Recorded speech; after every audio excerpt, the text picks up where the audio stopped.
નમસ્કાર, હું રાજ. આપ જોઈ રહ્યા છો સ્પાઇક ટુડે ન્યૂઝ. તિલકવાડા તાલુકાના વજેરિયા ગામે માતાજીના મંદિર તરફ જવાનો રસ્તો બંધ કરાયાના આક્ષેપ સાથે ગ્રામજનોએ તિલકવાડા તાલુકા વિકાસ અધિકારીને આવેદનપત્ર પાઠવ્યું હતું.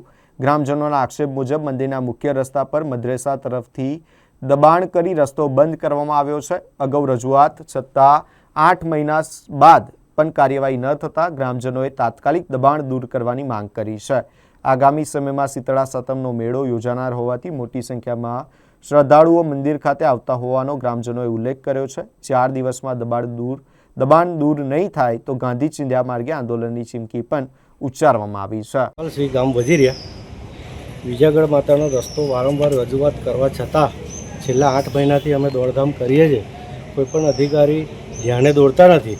આગામી શીતળા માતાનો મેળો આવે છે દિન 5માં, તો આ રસ્તો નહીં ખુલે અને કંઈક હાનિ થશે તો એનો જવાબદાર અધિકારી કે ગામજનો.